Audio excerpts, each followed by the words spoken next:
Hi everybody, welcome back to Sandling. I do appreciate it has been quite a while, but let's roll that intro. Let's see what's been going on with the layout.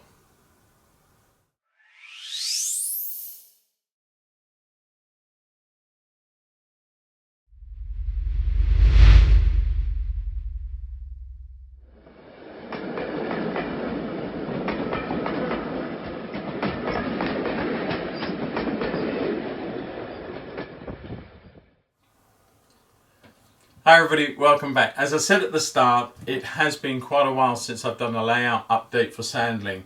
Now that I apologise for, but I have been intensely busy with my painting channel and also coming out of COVID, getting my gallery ready to reopen and also trying to get my classes underway at the gallery again. Now that's pretty much sorted out now, and I'm trying to get back into the groove, as it were, and trying to fit all these components together. But what I did do was give myself every Sunday on the layout, come whatever was going on. I did need some me time, so I came out here every Sunday. I progressed the peninsula as fast and as far as I could. Didn't quite get it finished, and I didn't really want to delay the video any longer. It was already way over time, so I wanted to get this out, and whatever state I'm at, you'll see by the end of the video. I also wanted to do a little bit of running and show you a few acquisitions that I've recently got in adding to the fleet, so I'll show you those too. And if I don't say any more, well, I'm going to say a lot more, you know that, but happy modelling everybody, stay safe, catch you all in the next video. I do hope it won't be as long, but enjoy this one and I'll catch you soon. Bye bye, take care. Hi everybody and welcome back to Sandling. I hope this is not going to be too much of a long update. I do ramble on, as I have been recently told, but I just wanted to show you where we're at. I actually haven't done too much on the layout of late. I've been very busy with the painting channel and I haven't had much of a chance to get out here and do any real serious work. Haven't been idle either. I have had many trains that I've bought in the past that have sat on the shelf without chips in them, and therefore, apart from DC testing, I have had them sitting there collecting dust. So I am remedying that. I've been buying some Zen Blacks and different types. The combination ones, 21 pin, 8 pin, as well as the smaller ones, the pure 8 pins for the Hornbys. And that's good. I did actually damage a couple of C classes, and a friend of mine got me out of trouble with those. I bent the pins over very stupidly, but there you go. We live and learn, and hopefully I won't make that stupid mistake again. But they're running on track now. I have also had a new addition, and I will show you that, and I will show you it running, and that'll be fun. I've really waited for this particular loco for well over 2, possibly nearly 3 years. It's been advertised in the Hornby catalogues for a long time, but it just never made it across from China, I suppose. Or if it was on a slow boat from China, excuse the saying, but there you go. So anyway, what's going on with the layout? Well, not a lot, but I do plan on doing more. I'm starting to look at this area now. I want to get this track laid down. I have been procrastinating. I've been looking at it and I've been changing my mind, but I think now I have got to bite the bullet. I want to get this all down and wired in and sorted so I can actually use it. But then I think that will sort of signal the last of the track laying efforts, certainly for some time to come, unless I make any serious alterations to the layout. I don't see that happening, but I suppose you can never say never, can you? The thing is that I want to get this done, get it all wired up, and then I can start creating all the switch box layout plans so that I can control the layout much easier. And that will happen in time. I've got a long way to go with that yet, and that will come with a lot of assistance from John at DCC Concepts, who has been my guru, mentor and friend, along with everybody else up there too. They're a great bunch of guys. But anyway, I just want to show you this. I am now making a start to mark out in pen where this track's going to go. I have got to make sure that there are no things underneath that will stop me putting point motors in, and if so I've got to change maybe one or two bits or cut out some of the bracing underneath to allow for those to go in. Okay, so carrying on from where I last left off, I wanted to show you once I completed all the track cutting and sorting out. Now, I've done that. It took a little longer than I thought because I run into a couple of snags with bracing under here and where points would go.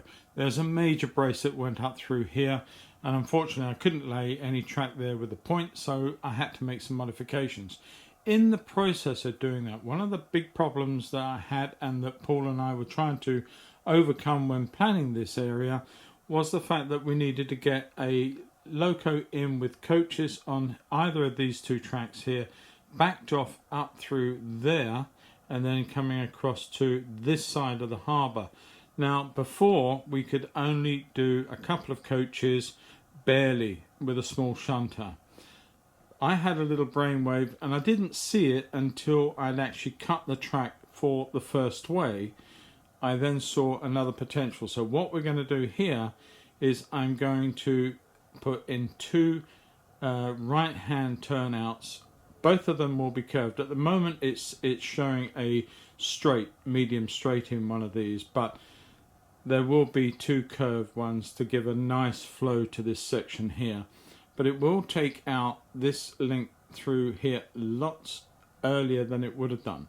And what it basically means is I can bring in a locomotive, full locomotive, with two carriages up to here, and I can back it all the way up there and in over here. Or I can, and what probably would have happened is the loco would have come in with three coaches, uncoupled, run up and run back around, but then the station shunter, station pilot, whatever you call them, little 040 can come in, pick up the three coaches, run it up into here, back it all the way out there and take three coaches down onto this section here, which is really what I wanted to try and do, and I think just about managed to do it. So with all that said and done, the track is now cut. It is down. The only thing I'm waiting for is a right hand turnout curve point, but that will not impede progress on most of this. I can put those bits in much later on if I need to. In the meantime, I am going to start cutting, wiring and gluing down track all day today. That's my job.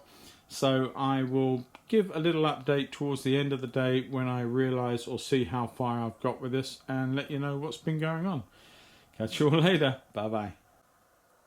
Okay, well it's the end of the day and I have been busy pretty much all day. I have cut and put in the track and done all the droppers, done a double slip and a asymmetric three-way plus a couple of other points as well.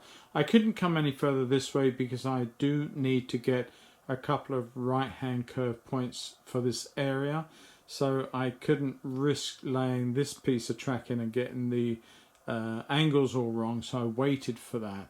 I have gone up that way a little bit, but then I actually ran out of weights, so this is drying off now. In fact, I'm just about to lift this area which I started earlier in the day and carry on this evening with doing a little bit more, maybe this section here coming down into there.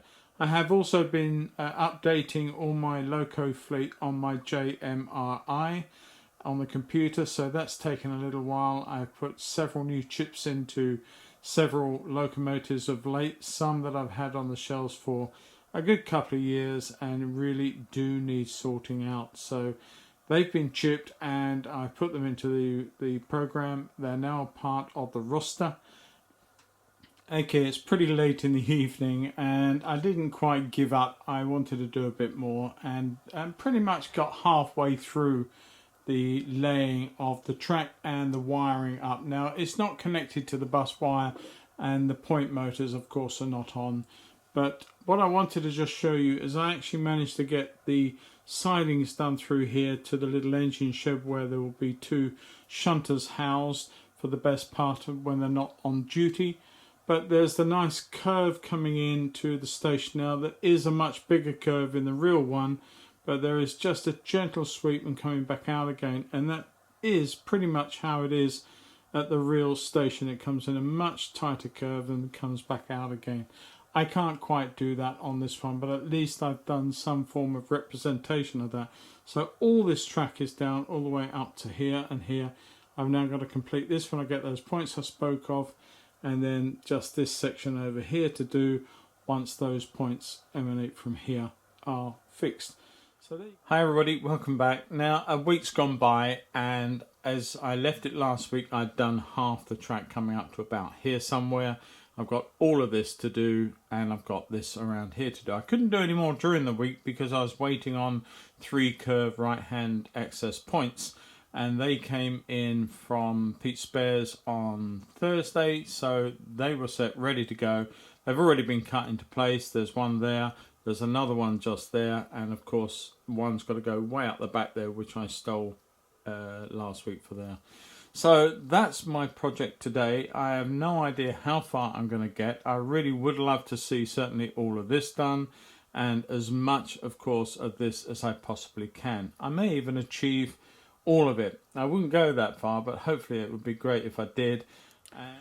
Well, so much for getting on this morning, and the first 2 points I came up with on the top here on the peninsula were right above a major area of braces. I thought they were clear, I really did, but when I got to it, one of them on this side was way too close, and this one was right smack in the middle through one of the braces. So I had to, literally all I've been doing is carving, chopping, jigsawing, sawing, chiseling to get away all of that area up the top here. As you can see, it's a mess everywhere, and the other side is no different. It was a confined space to work in, and I certainly didn't, I've been all morning on it, I certainly didn't relish the idea of it. But it's done, and I can continue. I've got to clear up now and put all the stuff back eventually. But while everything is out and off the deck here, I will clear everything and get the points in as they're done and set, and wire it all up before I put everything back. But yeah, what a palaver. But there you go. Okay, welcome back, and it is the following morning, and you can see I've still got weights down on the track as far as I got. So I'm going to clear those off now, and I'll come back with a little bit of an update on where we're at. Hi everybody, and welcome back. Well, since the last clip, I've had a tidy up, I've had a hoover up, still a bit messy on this side, and the weights are still there to complete the job. But I just wanted to bring you up to speed with what's been going on and why I actually never got this area finished yesterday. Many of you will have seen that I had a real pig's ear of a problem underneath here, which took probably all morning into the early afternoon, certainly, to get it cleared and fixed to move on with. And to that point, I actually hadn't laid any more track at all, much less anything else. And what the problem was here, I have 2 back-to-back curve points, and I would have had 2 points either way at that situation. When I drilled through the holes to put the to allow for the point motors to be seen and done, I went straight into carcassing, straight through into support timbers. Now, when I looked underneath, it wasn't as simple as just one. It was actually 2, I think possibly even more than that went through at that point. I couldn't have got it worse if I tried.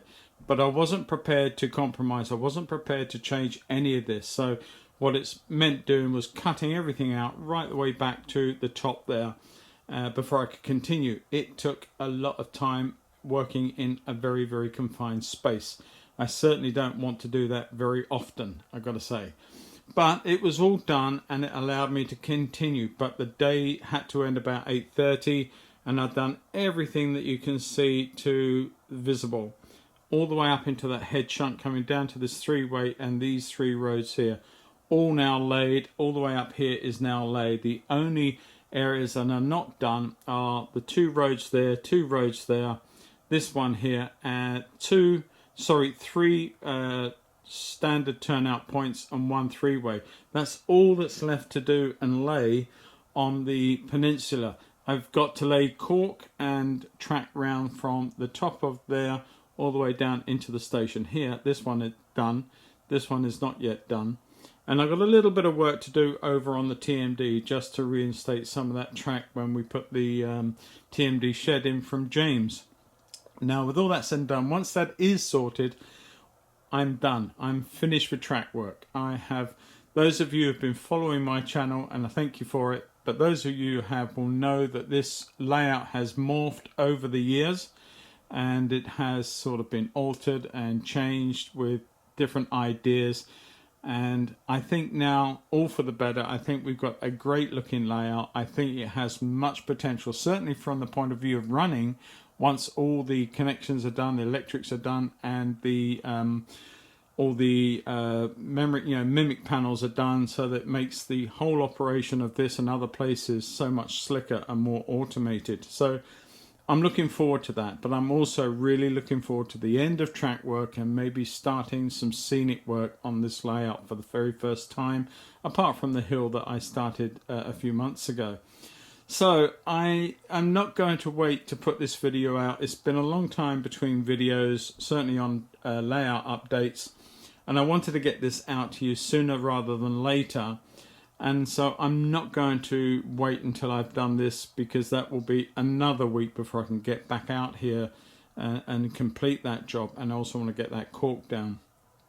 So I'm going to put this out so you know what I'm going to be doing here anyway.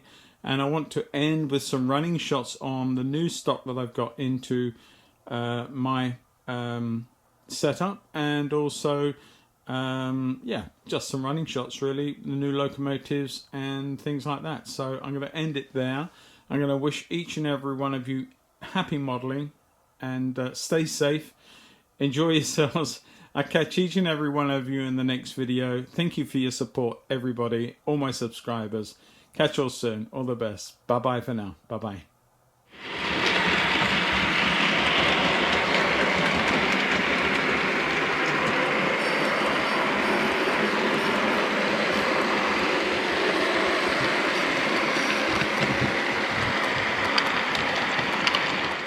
Hi everybody, and welcome back. Just as you thought it was all over, I'm back again.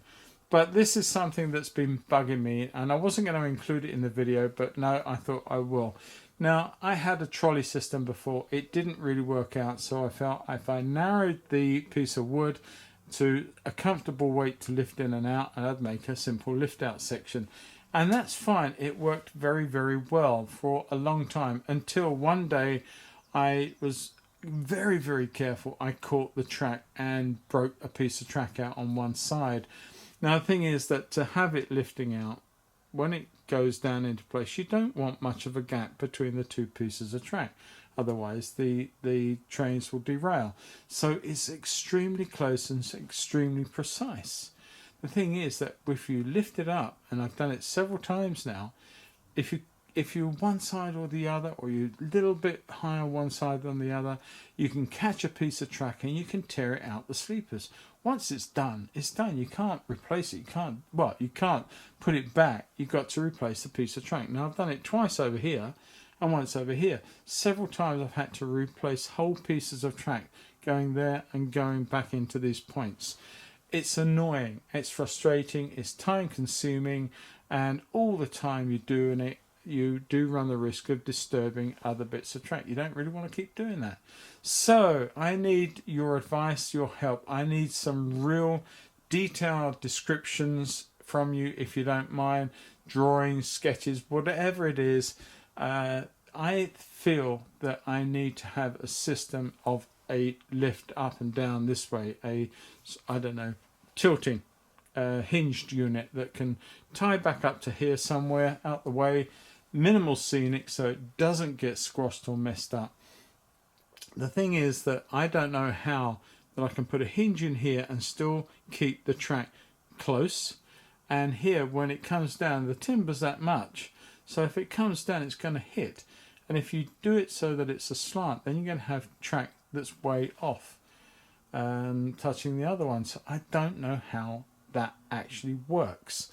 And if you know, then please, some detailed help and advice from you would be absolutely fantastic. On top of that, how to stabilize the edges of track here. I've seen several people use these small plates that are I think they're 3D printed, I'm not quite sure, but they sort of glued down, they solder the track directly to them, so it's really strong and rigid. Maybe I don't need a hinge unit at all. Maybe I just need to have those little points here whereby the track can come down in the right place each time. I do also know that there is movement in the wood, and during the course of winter and summer it rises and expands, and you get different things happening with the timbers. They make the tracks misalign and derail stock. I've used paper to wedge and then not wedge depending on how much moisture is going on. So it's all an issue, and I really do not know how to overcome that issue other than keep ducking under, make a permanent piece, which I don't want to do, and or have an end to end, which I don't want to do that either. So some detailed help and advice from you guys out there who are far better at this than I ever will be would be fantastic. I appreciate it. Anyway, back to where we were, back to the video. Let's get that running session going.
Okay, so while the East Asiatic is going around quite happily, let's look at what else has been going on. Now, this is a 9F that I bought from TMC.